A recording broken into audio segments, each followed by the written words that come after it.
All right, everybody. How we doing today after a long holiday weekend? Hope everybody's feeling good. Maybe feeling a little bit better than I'm feeling. I got to be honest. I'm limping a little bit today. I got a little limp after a long and extremely relaxing weekend. I hope everybody out there had a good time, and we're ready to get back to business today. PMP, 11 a.m. style. Creative Tony's in the house. I got to tell you, man, this guy, Tony, I was looking at the comments line, as I do before we start every day, because there's a lot of funny stuff going on there, and I see a guy named Little J. And I'm wondering if this is the same Jay as last week, who we welcomed to the show. Anyway, shout out Little Jay, who said, guys, you got to cheer me up today because I just heard the news about Matt Cameron leaving Pearl Jam. We'll definitely talk about that. It was a weekend. Boy, there a lot of stuff to get into today. We had the Giants up in Sacramento, which was kind of weird, but they got back to playing some good ball. They've won 4 or 5.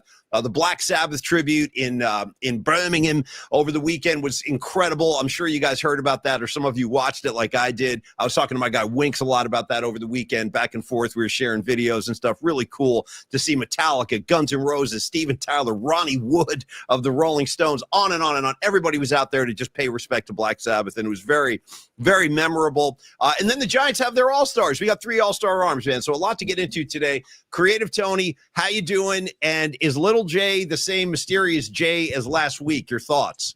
I have no idea, but I hope that we have Jay and Little Jay. I hope we have both. So I hope they are 2 different people. And because sometimes you need a big J, sometimes you need a little J. Oh. So you know what I mean? So you need both. On the streets, Tony, we call those pinners, you know? Right. Yeah. And I'll never forget my move going into like the Warfield or Great American Music Hall or the Fillmore.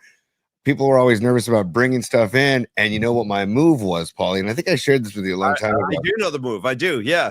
I just put everything in my hand, and then I would raise my hands and say, check, we're good, check. And then, then just walk right in. I never got popped. So I don't know if it would work today because people seem to be a little more thorough. They're practically like a cavity search with flashlights these days. When you walk into a game. I mean, you got to practically strip naked and grab your ankles the way they're making you enter buildings. And I'm not really exaggerating that much. I know. But you're right. I remember you going into the Fillmore.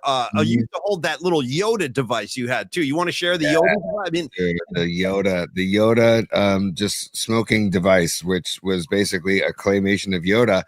And when you would hold it, the ears would come out of your from your fingers, and it was great because then you would just see the ears popping out. And then it was like, okay, as long as I got the all-time Jedi Yoda in my hand, I think I'm going to be clear. Where is that Yoda device today? Is that thing still with us? No, both ears fell off, but it didn't make it. I mean, we're talking that thing was probably 25 years old, so both ears popped off, and I tried to salvage it, but then it looked kind of odd. I'm like, you know what, Yoda, it's time to move on. He had a good run. Yoda, he had a really good run. And I remember Yoda was like a staple in the late 90s. There was you didn't go to a gig without Yoda in your pocket, and then Yoda would get passed around. Anyway, good times with Yoda. All right, Creative Tony, before we get into Giants All-Stars, before we get into Black Sabbath tributes, and we have a lengthy bookmark segment to get into today because we got a lot of time-relevant stuff in there. So we'll share that with you. And by the way, I hope you all had a great weekend too. John Joseph, Tom Peralta, Regs, Winks, Low Stee. Who else we got here? Little Raider. Let's see. Corinne. What's up, Corinne? John Joseph, Olio, Patty, welcome aboard. Great to see everybody again. Tony, why don't we pay our respects like all the rock stars pay respect to Sabbath? Let's do the PMP paying respects to Long Bridge Pizza as we get started today. Our first sponsor.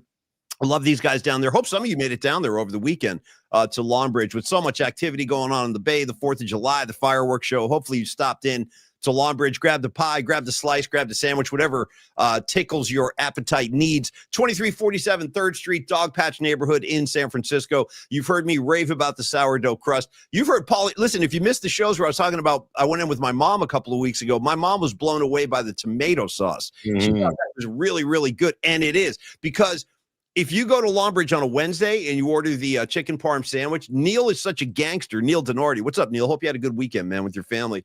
He will serve you a dish or a bowl of extra sauce to dunk the sandwich in, which is just a gangster move all around. But my mom was tasting that sauce, and she was like, Neil should really sell this. It's really, really good. So another one of their secret weapons down at Long Bridge is the sauce that they're serving up on their pies, on their sandwiches. And again, it's the laid-back vibe, the serious pizza. You guys know me. I couldn't be more serious about my pizza. It's a lifelong quest. It's a commitment I made to the pizza gods that I will continue to honor the greatest pizzas in my life. And Longbridge is certainly at the top of that list. Private parties, they can accommodate that. Creative Tony can speak to that too, bringing his Little League team in there a couple of weeks ago and getting into that back room with the big screen TVs. I urge you to get to Longbridge if you haven't yet. And if you're a regular visitor, get on down there again and say what's up to Neil Donardi. Tony, when you had the private party back there with the Little League thing, how did that all go, by the way? Oh, there's my mom. That was the day she wanted to, and I love Neil in the mirror taking the picture. Yes. So when you guys, and if you see the door, okay, there's like a doorway right behind me. Those are the doors that open up into the back room where you can have your private party. So, Tony, how did that go? I never really asked you about that. Having all the kids, was it like a controlled thing or was it chaos in there?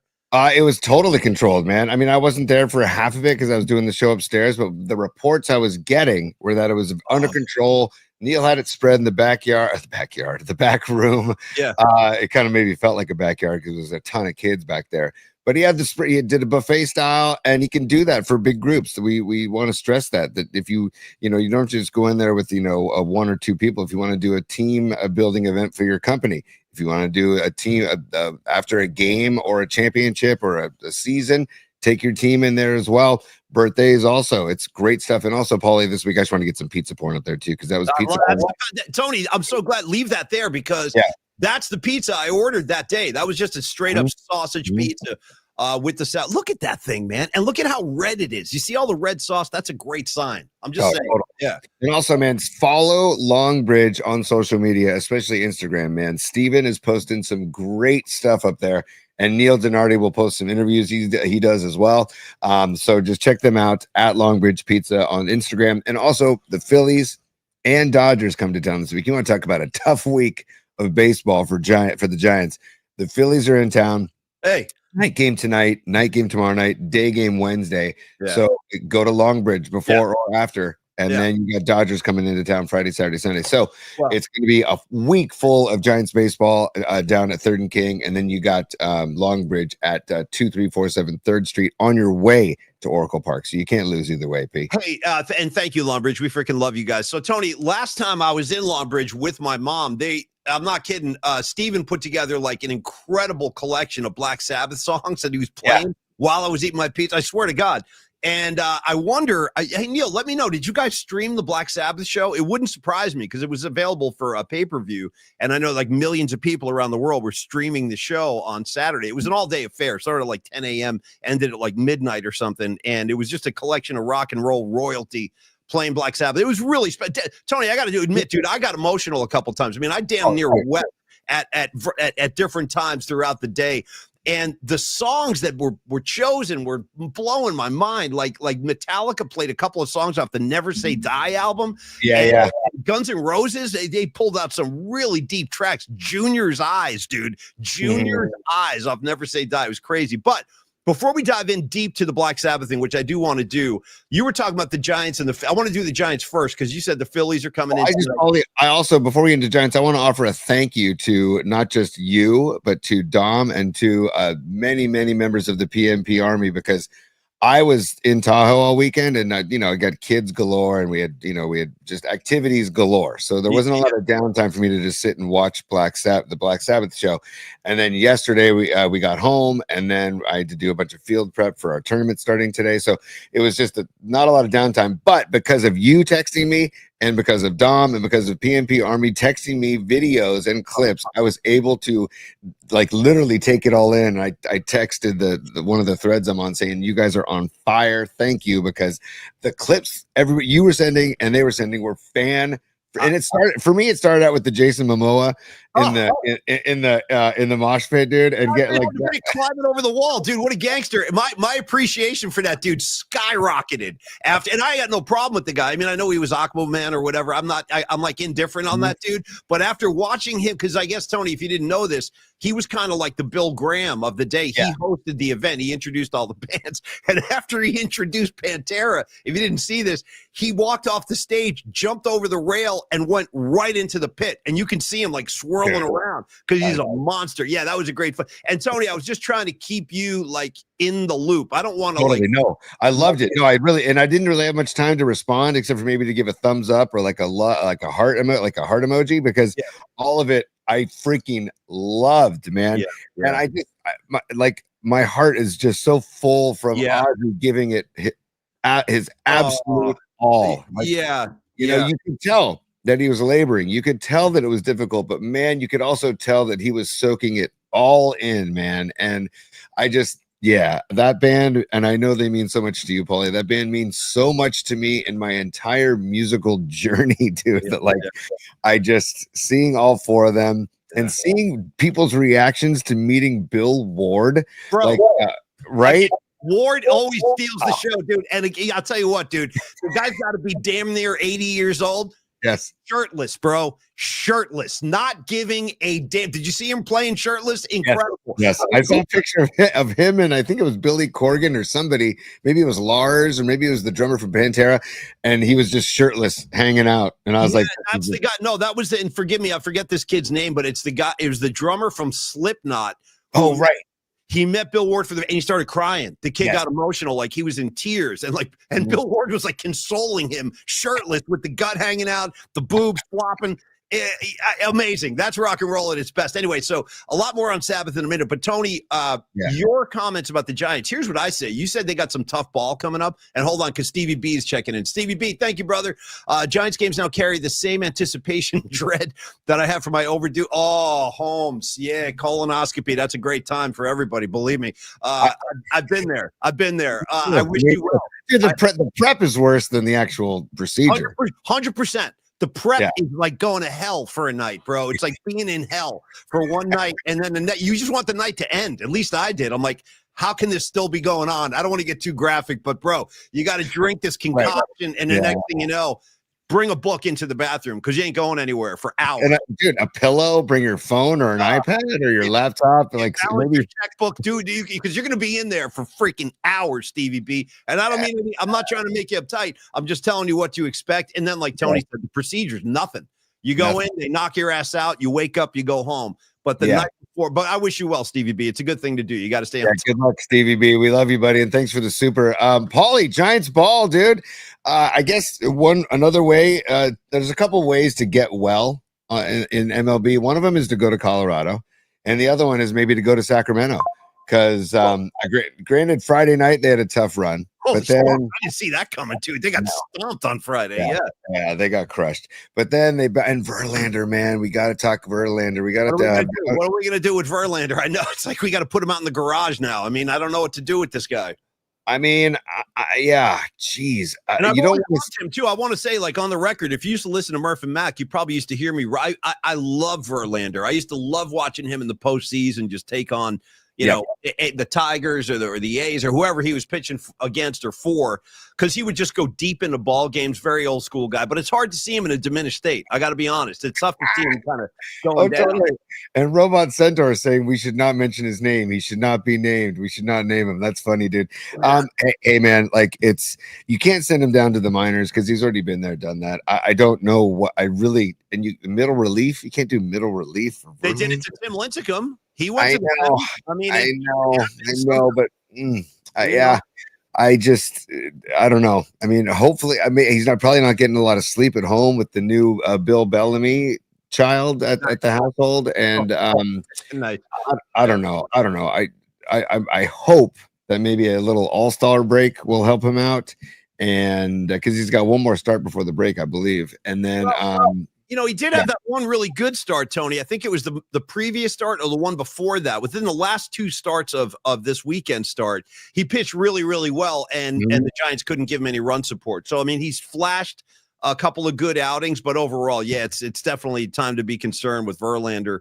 And I'm not sure what the answer is with him. But, Tony, you mentioned the Phillies and then coming in and how that's going to be a tough stretch. You know what I look at this as? I think this is an opportunity. Yeah, they're good teams. Yeah, they're tough teams. But you know what? Go out and beat their ass, man. Go out and take it. Like, that's what this is about. You actually have a chance, an opportunity to gain some ground here. And as we do the show today, Tony, Giants 7 games back. Again, looking a little better, winning 4 or 5. Adames, last night, damn. Welcome aboard, Willie Adames. I want to see more of this in the second half. Great to see him finally playing some solid baseball. Chapman's back. That's awesome, too. How about this other thing? I was thinking of you last night, that pitcher for the A's, Lopez. How about him? He struck out 7 guys in a row early in the game. He had a stretch of 7 Ks. I was like, damn, that was really impressive. But again, a big takeaway for me last night was Adames just swinging the bat again. But so anyway, with the Dodgers and the Phillies, win your ball games, man. That's all. This is an opportunity to take advantage. That's a full hot order, as they once said in Fast Times at Ridgemont High. Paulie, you're talking about two of the best teams in baseball, really, and definitely two of the best. I know, but 2 of the best teams in the NL for sure. And you have superstar power coming into the ballpark. You hope this is when the pitchers ballpark, that Oracle Park is known as. This is where you hope it comes to fruition, because you've got a lot of people that can swing the bat coming into the yard. And I love having Chapman back, man. It's just like did you notice how much fun Chapman and Adames were having with each other on Saturday and Sunday? They kept I don't know. And Adames, I got to give Adames a lot of credit, man, because yes, he's hot. In the last 14 games, he's batting 354 in the last 14 games, 3 home runs, 13 RBIs, 5 extra base hits. So he's definitely seeing the ball and feeling it better, and he battled through his early season slump. But even when he was slumping, he seemed to have a really good time, and it seems like his demeanor is still the same, fun, jovial guy. So I got to give him credit. I got to tip my cap for not getting down in the dumps when he was slumping, and then having Chapman back, dude. God, is that just a breath of fresh air, man? It's just so nice to see him in the lineup, dude. I mean, come on. T, what do you think of this story about Clayton? We're talking about the All-Star game. I want to talk about our arms in a second, too. But did you see that the MLB is invited? They gave Clayton Kershaw a special invite to participate in the All-Star game, so he's going. And I wonder, Tony, my only concern is, will he bring his Bible with him to the All-Star game so he can read passages? Maybe he can read some passages in the clubhouse. I don't know. Bring your silver metallic Sharpie, Clayton, and then you can write your biblical passages on your hat again, the douchebag. And I'm going to wear my own hat, and I'm going to write the lyrics to Black Sabbath NIB on there. My name is Lucifer. Please take my hand. I'm going to do? I'm going to have my own hat and write Kershaw's lame ass stats that are not all-star worthy on my hat. 44 innings and a 3.45 ERA or whatever it is. Yeah, and I'm looking at him right now. He's 4-0. He's got a 3.43 ERA in 9 starts. They're not lame stats. They're not all-star stats, though. Tyler Rogers deserves to be an all-star more than Clayton Kershaw, dude. And by the way, let's congratulate Robbie Ray, Logan Webb, and Randy of the Redwoods. I love it, dude. That's all deserving. All deserving. Well, those guys are the primary reason the Giants are where they are. I mean, they've had so many dry spells offensively. We've been talking about it all year, is that the arms are the reason that the Giants are competitive this year. So you got to tip your cap. And I feel like the right guys are going. I really do. I think this is totally appropriate. Webb is an all-star without a doubt. And Robbie Ray the guy's been freaking lights out, man. He's been lights out this year. Did you expect it? I did not expect that from Robbie Ray. This kind of dominance. I didn't know if I expect this kind of dominance, but I expected him to be the ace of the staff. Really, I did, because of his pedigree, and I'm a lefty snob. But also watching Logan Webb on Saturday night, because that was kind of a homecoming for him, being a Rockland kid. Yeah, and he just seemed to really. And the Giants hat tip to the Giants, because they put together a great montage of Logan Webb's whole pregame routine going into the stadium, because I don't think Logan Webb ever thought he would play a major league game in Sacramento. So that was really cool for Webb. And then Robbie Ray, dude, I'm super stoked that he's an all-star. And I don't know who is going to pitch when in that game, but I'm hoping that it'd be great to see if Ray started the game, to be honest with you, but I doubt he will. He's definitely worthy of that. Yeah. I think that he's earned the possibility to start the game. Pause, Paulie. People are asking on the comment line, if you could have Lucifer tell the audience what you're going to do with your hat for Kershaw in honor of Kershaw. Hold on. I'm gonna write some lyrics from NIB. If you're not a Black Sabbath fan, let me educate you right now. Stand by. Let me call up the Dark Prince. Let me get into character here. Hold on. So what I'll do is I'm going to write the words from NIB on my cap to counter Clayton Kershaw's Bible thumping crap that he's been doing. So let me give you. It's going to go down like this. Some people say my love cannot be true. Please believe me, my love, and I'll show you. My name is Lucifer. Please take my hand. That's what I'm going to have on my cap. I hope that made sense to y'all. Yeah. That's perfect, dude. And by the way, back to Sabbath real quick. The footage of Geezer thumping that bass line at the beginning of NIB was so great, dude. I mean, I can't love Geezer. I can't love Geezer enough. Honestly, I think he's my favorite member of the band, all because I'm a bass player at heart, and also just because he still thumps big time. And I think he really enjoyed having Ward back behind the kit because that's his guy from for decades. Of course, man. Of course. Those guys are like a hand and a glove. The rhythm section in Black Sabbath is arguably one of the greatest rhythm sections in the history of modern music. And I'm going all genres. I don't care. You bring me your jazz guys, I'll put Ward and Butler up against anybody. I mean that too. Those guys are incredible. And you're right. Dude, Geezer Butler was playing like he was 25 years old. He's an incredible player, that guy. Incredible. Oh, by the way, Pine Needle, thank you for the heads up, dude. Robbie Ray scheduled to pitch right before the All-Star game. So you're right. I forgot about that. Yeah. So Pine Needle, thanks for keeping me on my toes, buddy, because I did forget about that. But I'd rather have at the end of the day, I don't give a S about the All-Star game. I want Robbie Ray getting a W before the All-Star break and then come back hot in the All-Star after the All-Star break. Speaking of, Paulie, after the All-Star break, dude, I saw these stats last night in the post-game show, and I wanted to share them with you for Adamas after the All-Star break. Okay. So pre-All-Star break, 539 games played. His batting average is 232. Post All-Star break, 377 games played. His average is 264.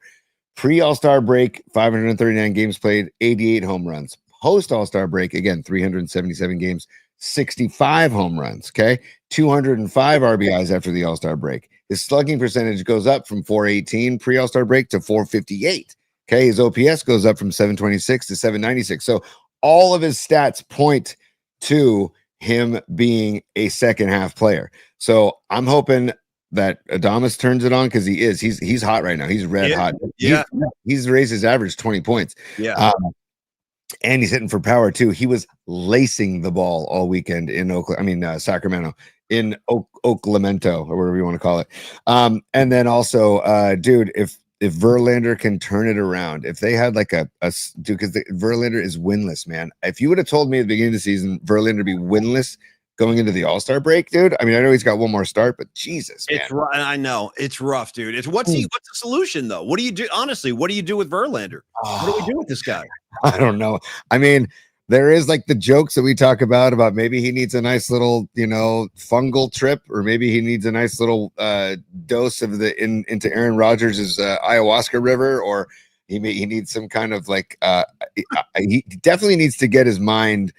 He's obviously in a funk, right? Well, hold on. Dub City, I want to respond to something. He is in a funk team, but Dub City is responding something here where he said, and what's up, Dub City? He goes, Verlander is no Randy Johnson. But hold on right there, because I'm thinking about that one, which was maybe the weirdest thing of all time. Randy Johnson pitching for the Giants. I mean, that actually happened. I'll never forget one time I was in a clubhouse with Murph when Randy Johnson was wearing the orange and black.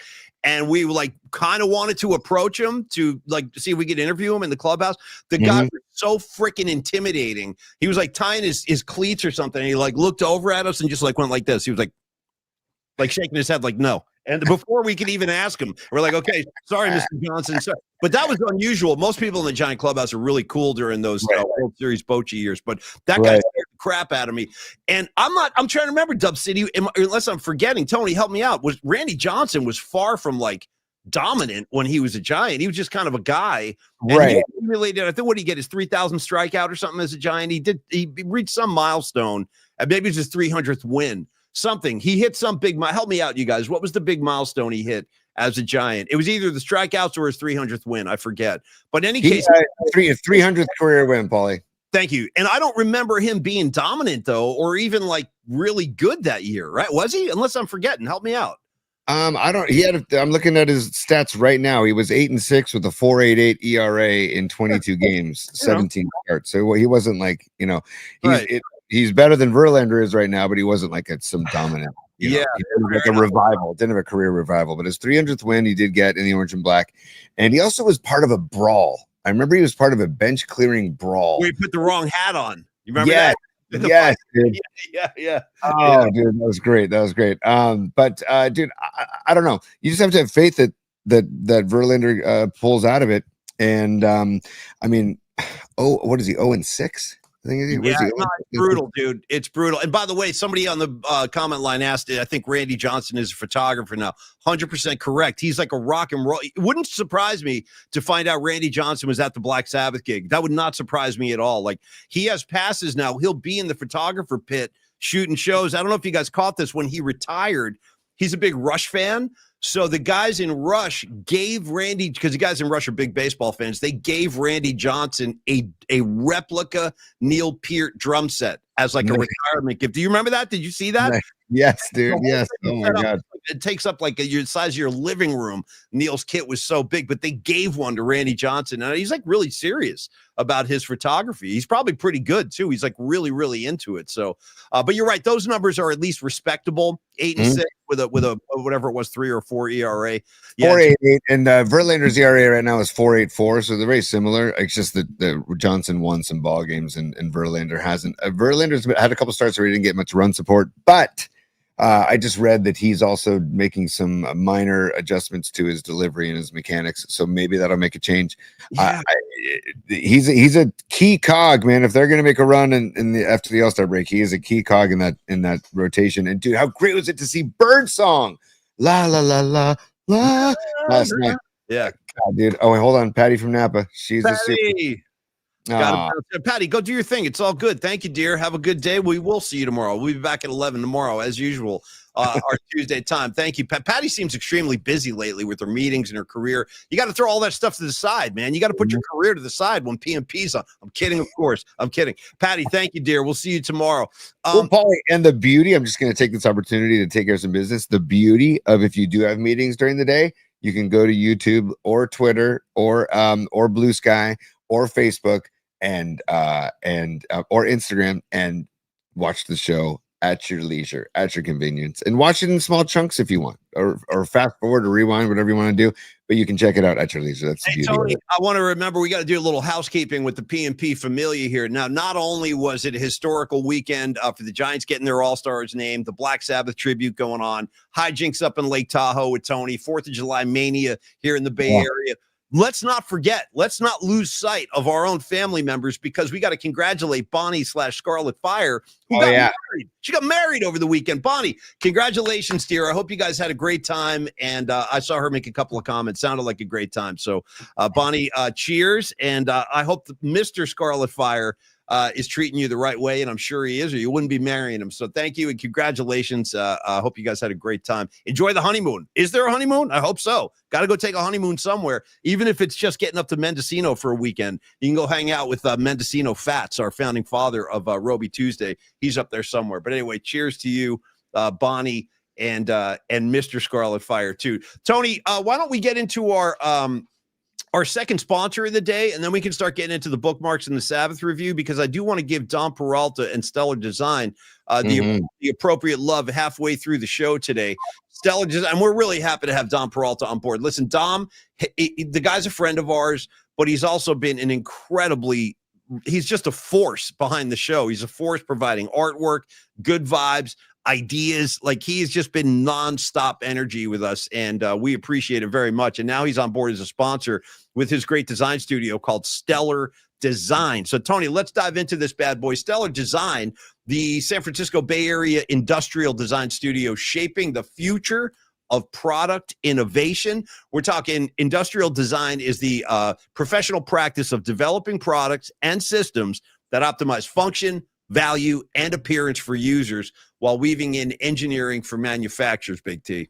Dude, it's so cool that we are partnered with Dom, because not only is he a great dude that we've gotten to know, we've seen his name for years on KMBR caller lines and now on the chat line, but to get to know him personally and then to see just how freaking talented the dude is, you know. So his talents are through the roof, and we just wanted to profess that. I'm going to show some of his work in a second here, but you know, for Stellar Designs, from breakthrough consumer electronics to life-saving medical devices, Stellar merges cutting-edge technology with stunning aesthetics, so your product looks amazing and works flawlessly. P. Yeah, and Dom is experienced. He's been doing this since 2014, so he's over 10 years in the business. He'll guide ideas from concept to production through prototyping, testing, and then launch. T. Yeah, dude, they don't just design products. They create meaningful connections, dude. It's all about the freaking connections that we create with our sponsors and that the sponsors create with their clients, and that they want to do that between. Yeah. I always hate to interrupt you, but when I got a riff, I got to let it fly. So let me dive in. You're talking about connections. Shout out to Rolling Stones, Keith Richards' first vocal ever on a Rolling Stones song, Connection. Anyway, Tony, go ahead. I saw him play that with the Expensive Winos at the beach in New York. It was awesome. Connection. Yeah. Shout out to one of the greatest games in the history of games that you can see. There are adult size, life size versions at breweries now. Connect 4, dude. Shout out Connect 4. I'm a Connect 4 head for life.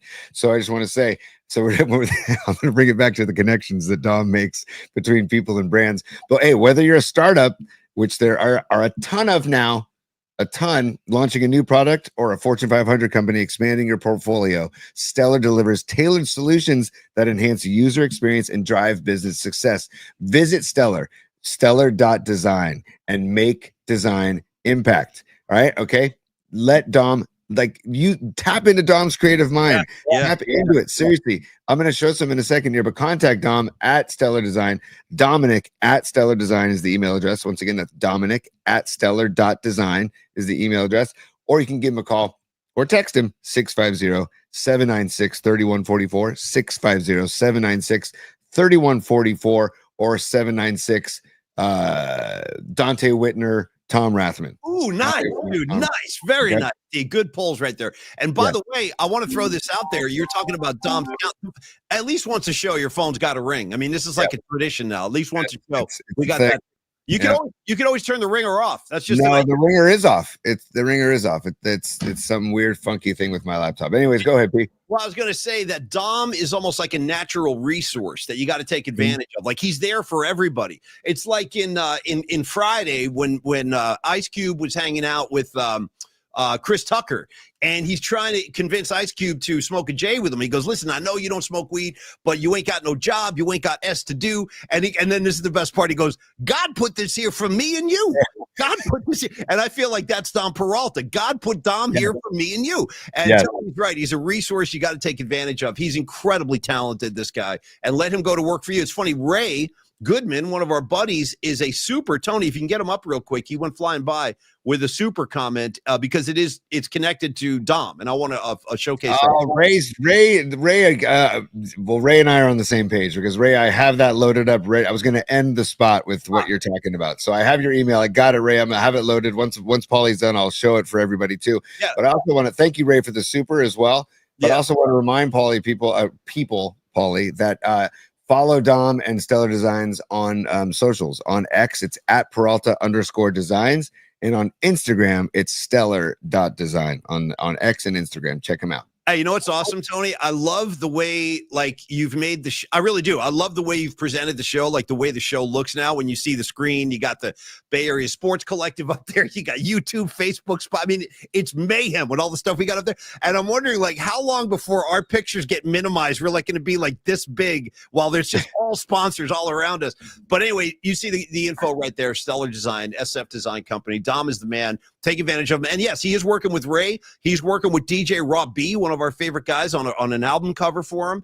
And is this from Ray's? Oh, nice, dude. That's a new logo that Dom made for Ray's band, Ray Goodman and the Soulmates. And so they turned it into a poster, and they put it on the back of his the stage at his last gig. So Ray, thank you for sending that, dude. It's a great let me see if I can expand that too. Yeah. And the name of the joint is Luigi's. Great. Nice, Tony. Oh, dude, killer. See, there you go. There's Tom's work right there. Ray must be thrilled. Yeah, that's awesome, Ray. It looks really good, man. But that's just typical of what Tom does. And I want to see the if you have any sketches, Dom, or if the time is right, maybe DJ Raw B doesn't want us to see it yet, but I'd love to see the new album cover you're working on too. So my point is, Dom is already working with guys in our familia. He's already working with people in the community. So if you have a need for any kind of design stuff, talk to Dom Peralta. He'll definitely hook you up. Okay. Creative. By the way, I got to give Rags some love real quick, Paulie. Sorry. Rags says borrow some money from Los D and then hire Dom to make your S.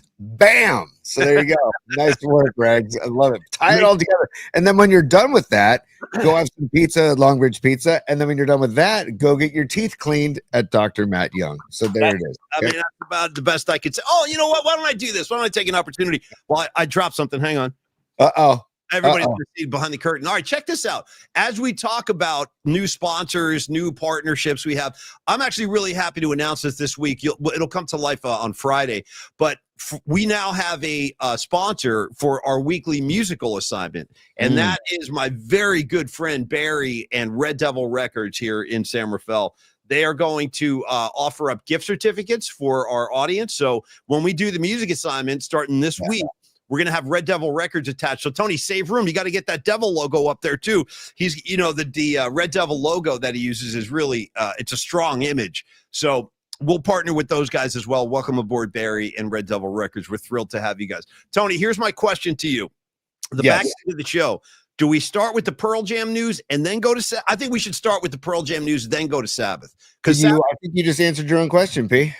Yeah, because I think Sabbath is going to take some time, and the Cameron thing we can do a little quicker. I was surprised to wake up this morning and find the news that Matt Cameron, after 27 years, is stepping down from the drum stool in Pearl Jam, and it's upsetting because he's perfect for that band. Like he was the perfect drummer for that band and that music. So I don't know where they go from here. And it's crazy. Pearl Jam has had like a Spinal Tap history with drummers. They've had like 100 different guys behind the kit. And I thought Matt Cameron was the right guy. Tony, you've been a fan much longer than I have. So I'll take your reactions. What's behind this? Why is he stepping down? I don't know. I'm asking you. And where do they go from here? You know, it's funny, Paulie. I thought at first, it must be like maybe he's got like back issues or, which happens a lot with drummers. Yeah. And, or, just muscular issues that he wanted to just stop playing. But then he says at the end of his, farewell, more to come. And I was like, oh, okay. So maybe he just doesn't want to tour, like do the big tours anymore. I hear that a lot where guys just want to stay local, and he's definitely made enough dough where he doesn't need to make the money. But it is a super major surprise for me because of like what you talked about, how much he made that transition seamless for when he came into Pearl Jam. And I know they're all brothers from that area, the Northwest. So I was so excited when he joined the band, and I never thought that he would leave the band. Quite honestly, I kind of thought he'd be like the Max Weinberg of Pearl Jam and just ride it out with Eddie. It bums me out because he is such a huge part of their sound.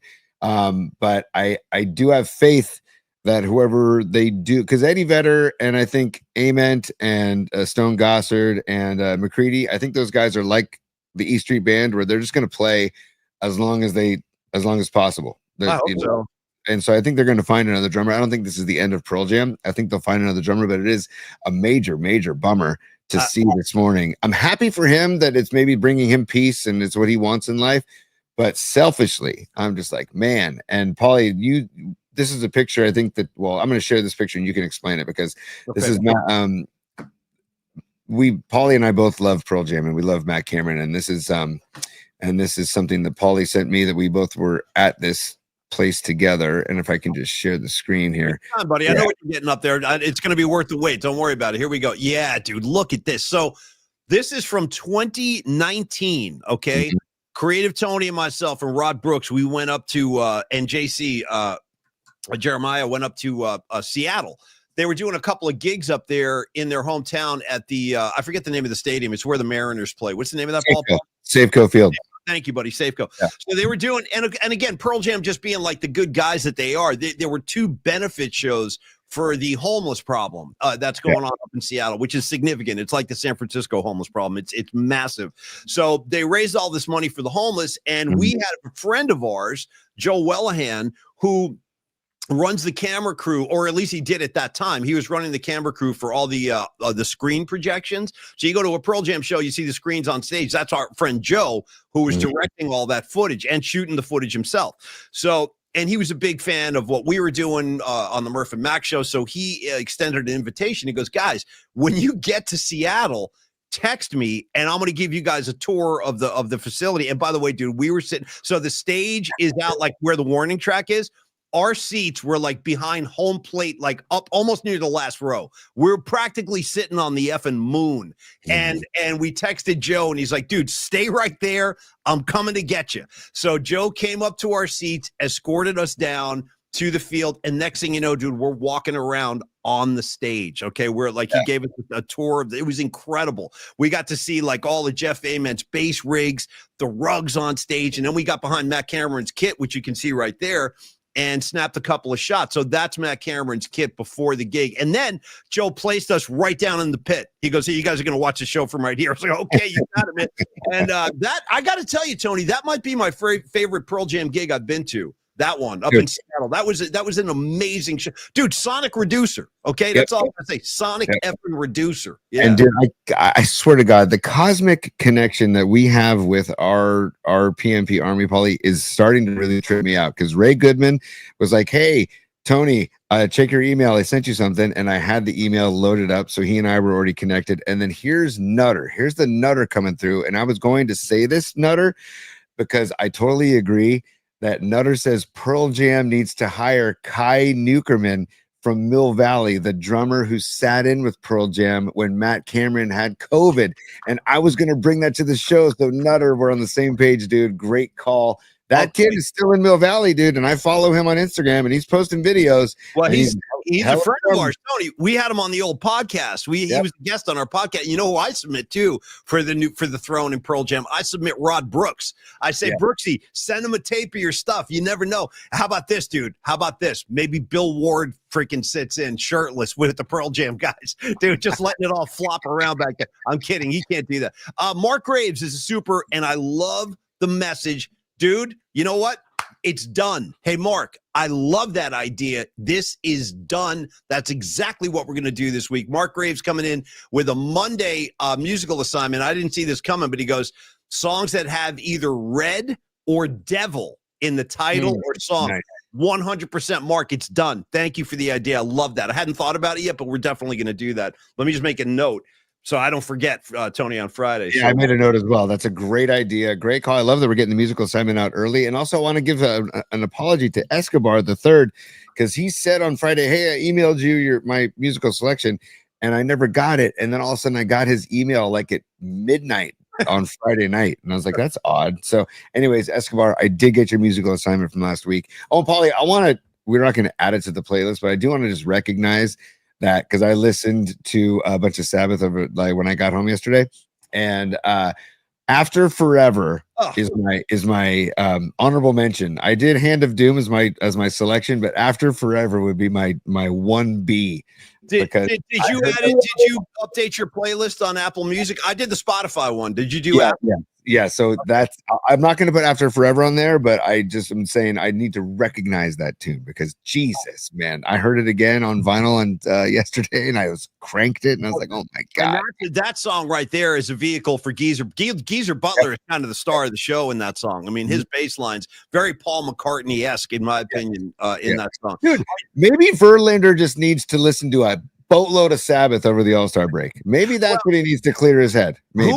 Who is our listener? I think it's Robot Centaur, whose icon when he makes a super donation, that his shirt just says "Listen to Black Sabbath." Is that Aaron Kask? Aaron Kask. Oh, that's Aaron Kask. Okay, that's my bad. Aaron Kask. Yeah, so that's it. We got to send Verlander one of those shirts. Listen to Black Sabbath. All right. Speaking of, so Tony, let's transition over to the Sabbath thing, because I just want to talk about this. It was such a great day. Even if you're not a fan of Sabbath, I bet you would have been touched on some level when you see, guys like Ron Wood from the Rolling Stones or Steven Tyler, who hasn't been on a stage in like 3 years. He showed up and played. You had Chad Smith from the Chili Peppers. You had Billy Corgan singing "Breaking the Law" by Judas Priest. I could have gone home after that and been like, dude, I've seen it all now. Breaking the law, Corgan, dude, Corgan. Then of course the Metallica guys who we just saw a couple of weeks ago, they were over there. Guns N' Roses, I thought was amazing. Then Ozzy did a set of his own, and then they did a Black Sabbath set, very abbreviated. But again, Ozzy is in a very diminished state, and he, like you said, Tony, he was all heart and guts. And I'd be honest with you, considering the state he's in, battling that horrific disease, I thought he sang pretty well. I really did. Like, I thought, all things considered, he sang pretty well, and you could see like how happy he was just to be in front of an audience again. I mean, these guys have been doing it their whole lives. It's like taking a fish out of water and then saying you can't go back in the water anymore, when you can't perform. And like this Ozzy, to get the love like that, I thought was pretty amazing. And I guess what happened, Tony, is at the gig, between sets or between bands, they were piping in video messages of people that couldn't make it. For example, like I heard Elton John did like a lengthy tribute to Ozzy and like what a great singer he is. So different. And then this is what I want to, if you can pull this up, Tony, because I want to go to bookmarks now as we talk about this. If you guys haven't seen this, Jack Black, comedian Jack Black sent in a video that they showed between bands where he's dressed up as Ozzy and he's got Tom Morello's son playing the Randy Rhoads Flying V. The kid, oh my God, Tom Morello's son is a monster guitar player. So I wanted to show you a little bit of this tribute they did. It's a Jack Black with this collection of kids a la School of Rock, and they're singing on Mr. Crowley. And dude, it's so great. All this stuff was like so touching. Do you have access to that, T, the video? Yeah, there we go. Let's get people a taste of this. Yeah. Let me get a taste of this going right now because it is really point out that I love that Jack Black is wearing tassels. I just got to point that out. His signature look back in the day. He was the king of the tassels. Yeah. And there's Roman Morello right there.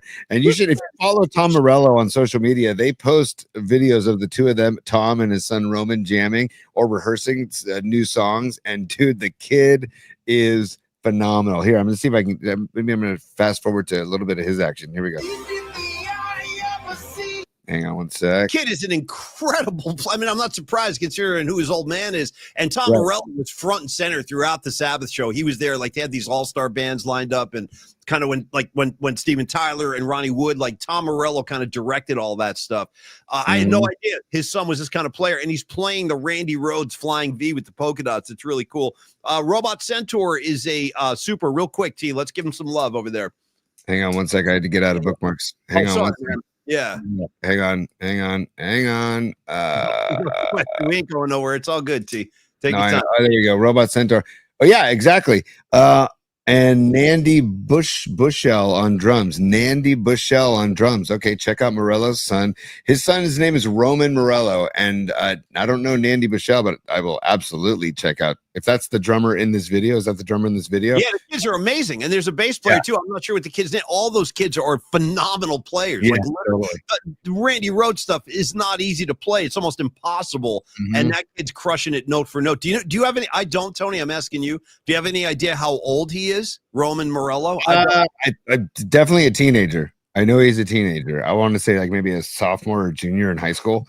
And I definitely know that they have this studio in their house where they just will like post like, I don't know, a minute long of them rehearsing. And Tom Morello is, when he's on stage, he's very animated and but he's very humble dude. If you've ever listened to him talk, he's not like a overstated guy. And so their videos are like that, where there's no talking. It's very little talking. It's just like, let's get to jamming. And they're so great. He's got the big brain too, Tom Morello. He's Harvard educated. So he's an Ivy Leaguer, and he loves his heavy metal and his Black Sabbath. All right, T, let's just scroll through some of these because there's a lot of things to check out here. This is Guns N' Roses cover.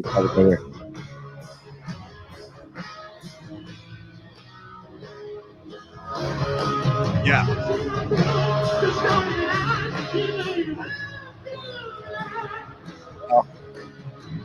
Sabbath, Bloody Sabbath.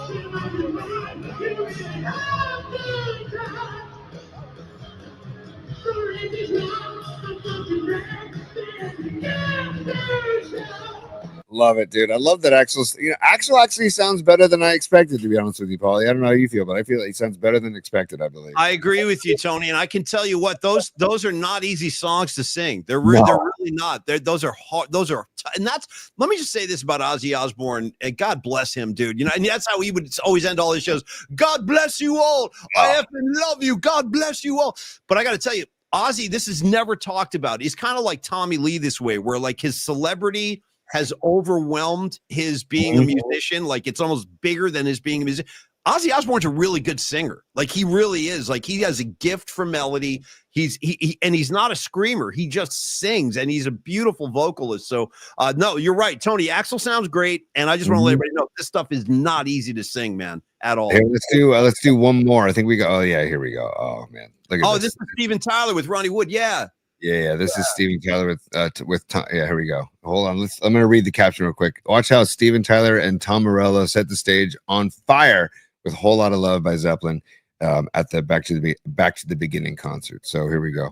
Okay, sounds good too, man. Like, so I think what the deal is with Steven, I'm just wagering a guess here. I think that, and it was so good to see Steven. I mean, I'm even a fan. I've been an Aerosmith fan basically my entire life, and to see Steven on stage again after 3 years away. Now he's got that problem with his larynx, like he cracked his larynx from his singing over the years. What I think, Tony, is he can probably. This was a guess. I don't know this for a fact, but my guess is he can probably sing like a handful of tunes, but he probably can't do like a whole tour. And I'm not even sure he could do like 20 songs. I don't know. But in these short, a nice shirt by Morello right there. You see Randy Rhoads on his shirt. That's awesome. Yeah, I wanted you to see that. That's great. But I got to say that it just made me so happy to see Steven Tyler. And he sounds great. The guy, you know how old Steven Tyler is, Tony? Do you know how old he is? He's like mid-70s, correct? 77. The guy's 70, and he's looking great, sounding great, moving around great. Anyway, I'm telling you, my theory continues. Rock and roll keeps you young, and it just made me so happy to see this collection of dudes up there, especially this guy, Steven Tyler. Man, what a treat that was. Yeah. Come on. And it's, I know that the whole legend of the cloths and bandanas hanging down from his mic stand. I know he's clean now, but like, wasn't that how he used to kind of hide certain things, certain unmentionables? Back in the man, it was more than just like a stage presentation. He used to hide his stash in the scarves. He had to, like a seamstress, tie these little pockets into his scarves where he would stick all his drugs. And when they would go through customs, they would just see scarves and like throw, they would just pass it through. But yeah, you're right, Tony. That's where he used to hide his stash. No question. Now this is just menswear from the JCPenney catalog in 1970. Dude, okay. I'll tell you what, I'll be the purple guy. I want you to be the guy on the far right, dude, with the white thing, that's incredible. Kids today, they have no idea. This is what they used to sell in the stores when Tony and I were kids. That's just incredible. The whole, and the pants go up above the belly button, it looks like, where at least on a couple of them, where sure riding high. I think that purple and black thing might be a one piece, dude. Is that like a jumpsuit that guy's wearing? I can't tell, man, but like it might be a one piece, dude. And do you notice that they show the back of the dude in the red shirt? Is that like it looks like a lion? Lion on the back of that. I mean, that's just gold. So that's a fun one. And then here's Kevin Durant. Okay, so this is why Kevin Durant, the Rockets are not going to win anything with Kevin Durant. Because look at this. There's a guy on Twitter who says if KD doesn't even make the finals these next 2 years, I don't want to hear him in the top 5 conversations ever again. And then he says, and by the way, this guy Drew on Twitter, he has 373 followers. So he's not some, dude, I don't know. He's not Chris Berman. Yeah, exactly. And then Durant, shut up, Drew. Nobody cares that you exist. It's like, dude, what are you doing? Hard. Yeah, I know. Especially with something like that. That's a very mean thing to say to somebody. Nobody cares you exist. Come on, KD. Right. What are you doing, KD? What are you doing, man? And then this, I had to put this for myself. This is this is selfish. This is RBI baseball from back in the day. Great game when I was a kid.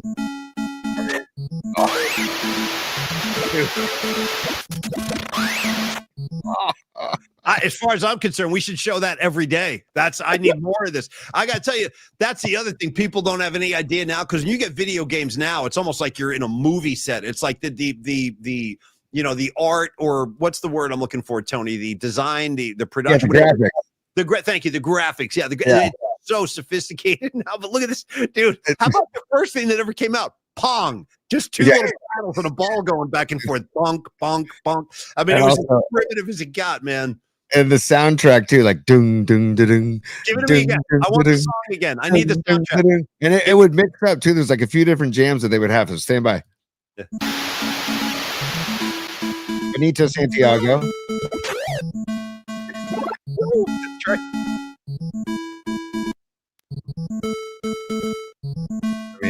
You're gonna pitch? There you go. The wall. All right, so you know what is great? It's like static, I guess, is supposed to be the crowd cheering. I don't know. I love yes, dude. Yes. Phenomenal, super. We got to get into this right now, Tony. I saw from Dub City. Get this up immediately. This is big. I'm psyched to see this because I need a copy of it. Yeah, this is making me very happy. Okay, right, Tony, you produced this session. So Dub City says, the other day I found the MP3 of Paulie interviewing Henry Rollins from 2010. 100%. I remember this. Before that, I was listening to Cheap Trick, and in the interview, I asked him about Cheap Trick. Yes, I did. Huge particle moment right there. Dude, Dub City, could you be so kind as to send us a copy of that? I would love to hear that. I don't have a copy. I think that might have been the first time I interviewed Henry, and I have interviewed him a few times. Tony, you've been in on every one of them too. And I should reach out to him. I should see if but the problem is, I don't think he's touring right now. He does these spoken word tours, and when he's on the road, he likes to do interviews and promote shows and stuff. I don't know that he's doing anything right now. I'll check though. I will check, because it would be great to catch up with him. He's like such a fascinating dude, and he is a incredible storyteller. And Dub City, that's awesome, dude. And thank you for the super. And again, if you could send us a copy of that, just send it to the show email. I would love to hear that again. And I remember asking him about Cheap Trick. I do. And he said, yeah, man, I grew up listening to Cheap Trick. Henry is a real music fan. He has his own radio show that he does online. You can look into that. Go to henryrollins.com. All the information is there. And I've actually learned a lot about a lot. You know where I got turned on to the San Francisco band Sleepy Sun? From Henry Rollins. First, I don't know how many of you know this band. I'm not even sure they exist anymore. Do they, Tony? Is Sleepy Sun still around? I don't know. I haven't seen anything from them in a while, but they were really good pre-COVID. They had, I think, 3 albums out, and they were constantly changing their lineup because I think certain people were moving out of the area. But their first album is fantastic. Oh my God. I can't remember the name of it. Let me look up the name of it. Go ahead. Under the Sun or something like that. But they were kind of like one word. Pink Floyd and Black Sabbath. Like, they were heavy, but they had a lot of trippy stuff. And Rollins was playing them on his radio show, and that's how I got turned on to him. And Tony and I both became fans of that band. I don't think they're around anymore, but they were great. And Dub City, thanks so much, dude, for the message. That's awesome, T. Also, I think Dub City is the one who sent us the Ticket 1050 audio from way back when. So I think he's got a little bit of an archive, man. So thank you. Nice. Thank you. Oh, Embrace was the first album by Sleepy Sun that was fan-freaking-tastic. If you can get your hands on Embrace by Sleepy Sun, I highly recommend it. And also Dub City, thank you for the super. Paulie, I'm just looking through bookmarks real quick to see if we there was James Hetfield. I think we had. Yeah, there's Hetfield right there.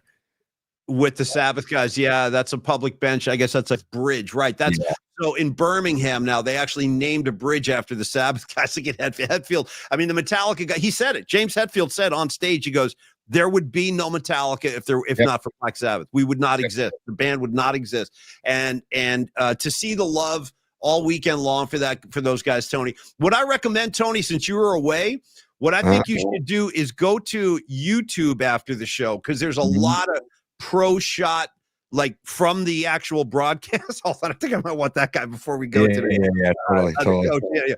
But there's a lot of great footage, Tony. So go to YouTube. They have the complete Guns N' Roses set. They have the complete Metallica, and it's not like shitty videos like the ones we've been showing from the crowd. They're really well done. They're professionally shot. So just so you catch up, that's just for me to you, T. You want to see the footage that's out there. I'm all over it. Seriously, when I have later tonight, I'm going to be all over it. There's Matt Cameron's statement after 27 fantastic years. So peace and love. See, he says at the bottom of it, he says more to follow. So yeah, but time out right there. Does he mean more information on why he's leaving, or more music? I don't know.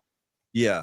I don't know. I mean, I'm hoping it's more music because I want somebody like him to be making music. I just wish it was with Pearl Jam, but I'm happy for him if it brings him peace. And then Looney, we don't have time to get into this, but if you can check out Looney, he had made some great comments over the weekend. Yeah, dude. He did. Did you see the whole thing he wrote about Oracle Arena? Yeah, right here. It's right. Yeah, where is it? It's right. Sorry, I don't mean to be scrolling. Yeah, I'll read some of it, P. It's worth it because Looney's our guy. And let me just get it closer here. He says it's almost like you had to be there. You know what I mean? And if you were there, as I know a lot of you reading this were, it's basically like I don't have to say a thing. You already know. Those third quarters there with Steph doing his thing and the crowd going crazy. It was like nothing I'd ever experienced before. Beyond loud. And then everyone would hit that Warriors chant, and I'd get goosebumps. At some point, it was so live. At some points, it was so live that I honestly remember kind of wishing I could have been in the stands, like up in the nosebleeds, screaming my head off with the rest of the diehards up there. I mean, dude, the guy, I can't love Looney enough, man. I'm bummed. But 10 years we had him. And, you know, so he says, shout out to Oracle. And he says, and to all the old heads from back in those days who had that place rocking night in, night out, please just know I'll never forget that atmosphere as long as I live. So I'm going to miss him. I'm going to miss Kevon Looney a great deal, man. He was a great warrior and a great guy. And thanks for reading that, T. That's from the heart from Kevon Looney. That's really good. Do we have time for the JUCO coach? And then we do. And then we're going to wrap it up after this. But I do want to give Rod Brooks, our dear friend Rod Brooks, some love and congratulate Rod and thank Rod for his Astros because Rod says all that booing to have Altuve hit 3 home runs, get banged on 29-6, and swept at the crib. I love LA, is what Rod says. We love it. The Astros came in and said, you know what, LA? Sit down. Because like Rod said, 29-6 was the final score of the 3 games combined. So I just wanted to point that out. So thank you, Astros, for sweeping the Dodgers in LA. And then finally, Paulie, here's your JUCO guy. Tony, you're going to have to tell me how realistic this is. My program. You boys will never sniff pro. Coach, you got anything to add? Okay, hang on. I'm going to put it back. I wanted to ask you though before we show this. So this guy's like parodying your typical junior college baseball coach. So before we show this, Tony, how accurate is this? I know you played college ball. Is this like? Did you experience guys like this?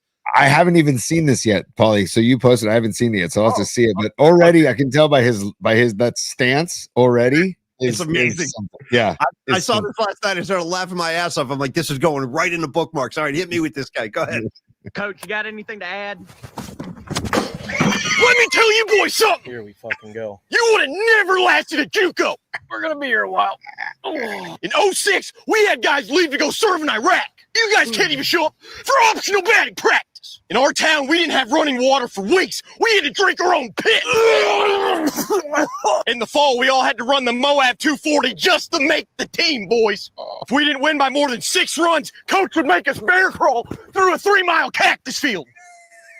I can watch this guy all day. I want more of this guy, dude. 6 miles through a cactus field, bear crawling. Dude, so I will say we didn't have to do bear crawling, but we did have to do something at USF where if we were slacking off or we didn't play well or we do this thing called Diamond Dogs where we had to basically take a lead off of first base, but we would all line up down the left field line and pretend that the left field line was first base, and then we would have to dive back to the left field line and just continue. Dive back, pop up, go back out, take your lead. Dive back, pop up, and like over and over and over until he said we were done.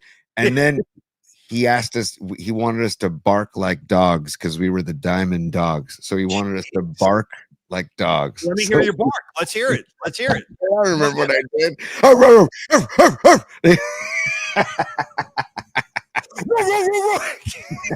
Give me another one. Give me another one.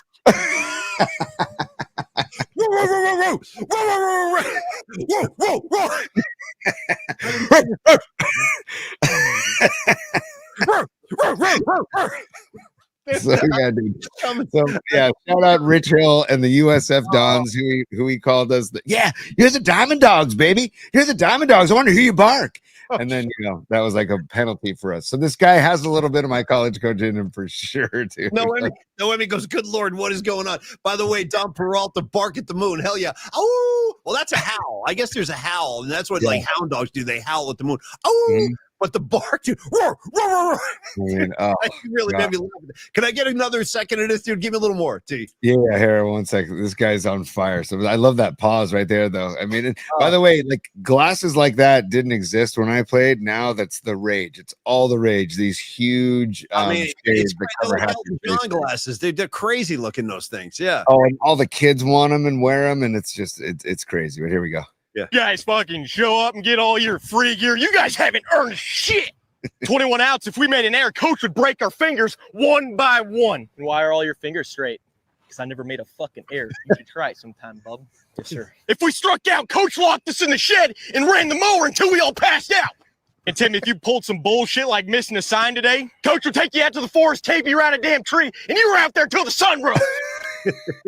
Take me to a tree. I like that image right there. Just look at that. I'll leave it there, dude. Leave it there. That's a perfect way to kind of end the show. And by the way, Scarlet Fire, I saw your comment. She said, and I love this. You guys are like, she goes, hey guys, no tightening of the show. No tightening. Yeah. And I got to tell you, here, like, let me quote Robert Plant again, because I know you got to. Here's the thing. We always talk about Low Steve, how much we love Low Steve and Carlos and Flex Funding. And we always say you got to trust Carlos. Scarlet Fire, you got to trust me. You got to trust me. There's stuff going on behind the scenes right now that we can, but like Robert Plant said, all will be revealed. Bam, bam, bam, bam, ba-da-da, ba-da-da. I mean, a little cashmere jam. But anyway, trust me. Tony and I have something in the works right now that there's a reason for this, but we are trying to tighten the show a little bit. We have to put our best effort for it. And sometimes we say that before we start. I'll be like, Tony, tight show today, tight show. And then like an hour and a half goes by. So we're trying to, and I can't say, that's the thing, Tony and I, we can't really talk about it yet, but soon, I think this month we can, Tony. I think in the month of July, we will reveal why we are tightening the show. So just trust us. Cool stuff is coming down the pike here, Tony. So as we wrap today, let us thank once again our very good friends at Longbridge Pizza for sponsoring the show, because we wouldn't be here without those guys. We would not be here without Longbridge and all of your support. Thank you, guys. I cannot thank you enough from the bottom of my heart. And as Ozzy says, God bless you all. Thank you, Longbridge. God bless you, Neil Donati. We freaking love you. And also want to say same thing to Don Peralta and Stellar Design. God bless you, Don Peralta. We effing love you. And Stellar Design, our latest sponsor. So happy to have Dom on board. Let him go to work with his artistic and design services for you, your business, and events, special events, whatever it might be. Reach out to Dom and let him sprinkle his magic for you. In fact, let me give the contact info one more time. Yeah, I was going to do that too, Paulie. Nice work. Yeah, Dominic at stellar.design. Okay, if you want to shoot him an email, go ahead. Very friendly guy, easy to talk to. I know a lot of you have already met him, or call him or text him, 650-796-3144. Dominic Peralta, Stellar Design, waiting to hear from you so he can go to work for you. All right, T, I think we are in good shape today. We can dismiss the class and send everybody on their way to their lunch breaks and get this work week started. Go Giants tonight. Landon Roop, there it is on the hill for the Giants, 6:45 first pitch. Let's give Philly a little beatdown. We'll be back tomorrow at 11 a.m. There you go. Some of Dom's latest work right there. Yeah, I just wanted to show some of Dom's latest work. And also just remind people, Longbridge is 2347 3rd Street in Sacramento, in San Francisco. And we got the Phillies in town. So if you're going to the yard to go see the Phillies or the Dodgers later this week, get into Longbridge. Longbridge is closed today. They need one day to just kind of recoup. So tomorrow, and then especially the day game, go get a gabagool or a chicken parm sandwich on Wednesday and get into the yard on Wednesday for Giants day game against the Phillies. And then for Stellar Design, that is Dom Peralta's latest work for our very own Ray Goodman and his band, Ray Goodman and the Soulmates. Dom made that logo and artwork for Ray. So just wanted to show that off as we wrap the show here, P. Yeah, dude. Thank you very much. So we will see everybody. Oh, so I forgot. Wait, silly me. I don't want to go anywhere. And by the way, thank you, Soccer Bowl 10 SC. Thank you, Dom. Thank you, Joe Schmo. Thank you, Sweet Mad Hatter. What's happening, brother? Didn't see you today until right now. Little J. I got Robot Centaur. I got Rags. I got Winks. I got John Joseph. John, we haven't even rapped about the Black Sabbath show. I hope you loved it as much as I did. And JJ, if you missed it, get onto YouTube, dude. All the sets are there, and I'm telling you, you're gonna get emotional, dude, watching all this stuff. Aaron Kask, good to see you too. Miguel Salas, good to see you. Corinne, we love all of you guys. Noemi, Ray Goodman, on and on and on it goes. Tony, dismiss the class if you could. I could, Paulie, but I also want to say, hey, Adamas, stay hot. Hey, Devers, get hot. All right, that's all I'm gonna say. That's Clark. Hells yeah, go. I love the outro drone. I really do. It's very powerful, very mysterious. A lot of mystique in this drone. All right, Tony, God bless you. Keep just keep that sounds loud as hell. I was going to say, that sounds extremely loud. I want to say, to keep the Aussie thing going today, Tony, God bless you all. We friggin' love you. Any closing words, Tony? I'll give you the final word today, my man. No, I'm really happy for Black Sabbath that they did that for not just themselves, but for all of us, because they didn't have to do that, right? And it gave everybody a chance to really pay their respects. And like, we're not saying goodbye because they're all still with us, but cherish them while they're still able to do it. And everybody, man, all the tributes that happened on stage and around the world over the weekend, it just goes to show how massive of a band they are for everybody in the musical realm. So thank you, Ozzy. Thank you, Bill Ward. Thank you, Geezer Butler. Thank you, Tony Iommi. From us. And that's all. And go Giants. Come on, buddy. Come on, Giants. Come on. Stay hot. Stay out there. Well said, T. I love it, buddy. Have a good afternoon. Good luck with all your baseball stuff. And everybody on the comments line, thanks for supporting the show. We'll see all of y'all tomorrow at 11 a.m. Cheers, y'all. Peace.